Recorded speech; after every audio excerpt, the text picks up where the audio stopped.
Duda.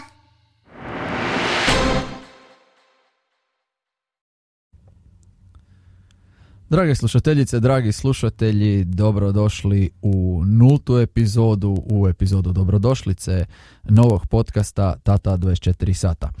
Moje ime je Mauro Staraj i vaš sam domaćin svakog četvrtka u podcastu u kojem ćete slušati sve o očinstvu u 21. stoljeću. Evo, za početak odlučio sam podijeliti s vama razloge zašto sam se odlučio napraviti ovaj novi website na kojem svi vi koji volite čitati možete čitati blog. Svi vi koji nemate vremena, vozite se u automobilima, trčite, ne znam šta radite, pa tražite sadržaj koji bi vam mogao biti zanimljiv, jednostavno možete staviti slušalice i slušati o čemu ja tu palamudim.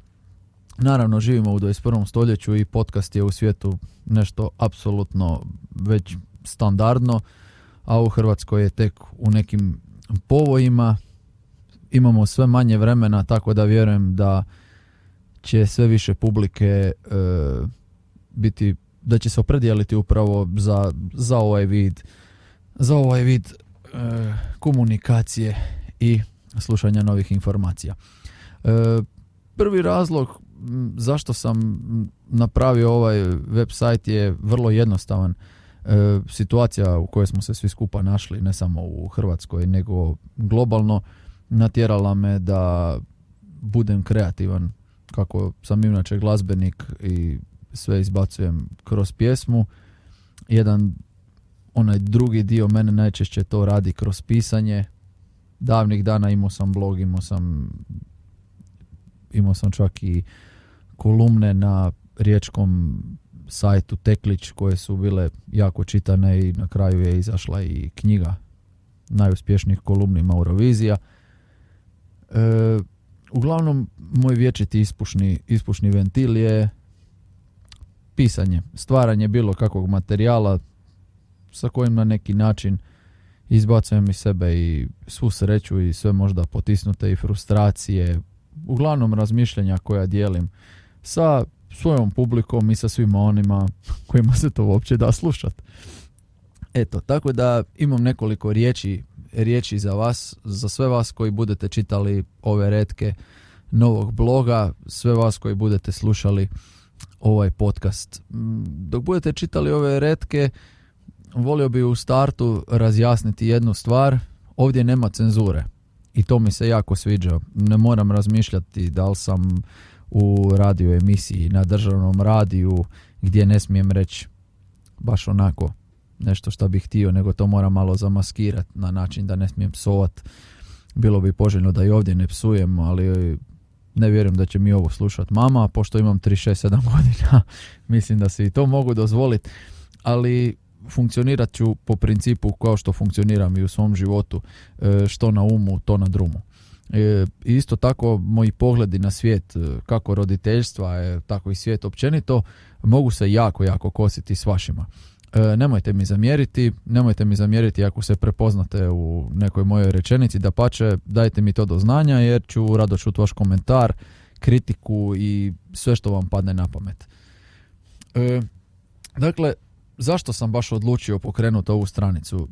Jer kad pišem, kad izbacujem sve to skupa iz sebe, radim to iskreno. U biti ne znam, ja nisam lik koji zna maskirati situaciju, djelujem vrlo spontano i bez ikakvog plana. A kad nemaš plan, nemaš otkud krenuti. Kad pišeš pjesmu, pišeš kolumnu, pišeš knjigu, bilo šta pišeš, najveći problem je u stvari kako početi. Najveći problem je tema, o kojoj temi ćeš uopće pisati. I onda u stvari po 100. put u životu shvatiš da tvoj život i tijek tvog života sam piše priče, da ne moraš previše razmišljati jer su ti sve te teme tu pod nosom. I to je prvi korak.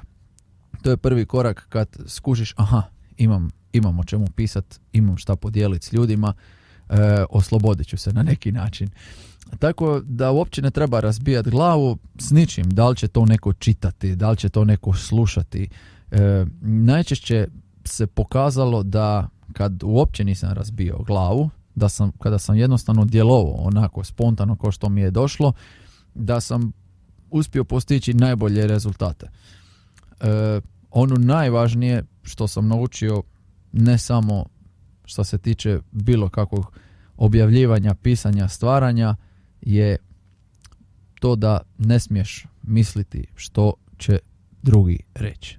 Što će ljudi reći općenito u životu. Ako radiš nešto što voliš, trebalo bi te biti baš briga. I kad bi me pitali koji je univerzalni recept za uspjeh, rekao bi ono tipično, slijedi svoje srce. Da, slijedi svoje srce, ali definitivno radi ono što ti srce kaže i nemoj razmišljati o tome šta će ljudi reći. Ono što je cilj ove stranice je da u biti želim da to bude svojevrsni dnevnik na odrastanje mojih klinaca. Da se jednog dana prisjetim ja, a ako budu volje imali čitati i oni.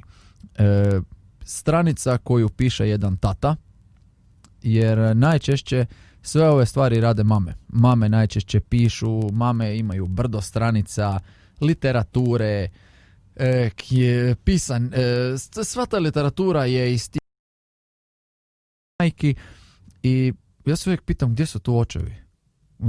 Negdje sa strane, negdje na poslu, najčešće tu negdje, najčešće onaj koji dođe s posla pa legne na kauč i gleda tekmu. Najčešće smo poznati po onoj šifri MM. Ako ste malo pratili forume, ako ste pratili stranice, MM inače znači moj muž. Tako nas ženske i naše žene oslovljavaju na webu. A najpoznatiji smo po tome da mi muški generalno jako teško pretačemo u riječi sve svoje misli, a kada to i napravimo to dosta smotano ili nas se krivo shvati, pa ne završi to uvijek baš onako kako bi htjeli.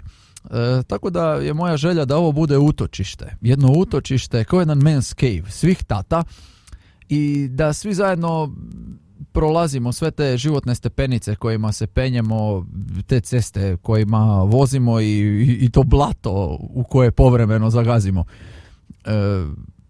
Želim svi nekako onako na pladnju taj naš muški pogled na trudnoću, na odgoj djece, na život. Jednostavno na svakodnevicu. I naravno neka to bude stranica i jedna ključanica kroz koju će pripadnice ljepšeg spola zaviriti i pokušati po 100 put dokučiti kako njihovi kako njihove jače, blesavije polovice razmišljaju. Eto, ovo je bila jedna riječ dobrodošlice koja je doduše malo potrajala, ali evo, želim vam da se dobro zabavljate skupa sa mnom svakog četvrtka. Vjerujem da inspiracije neće nedostajati jer svaki dan je nova priča. Moje ime je Mauro Saraj i dobrodošli na Tata 24 sata.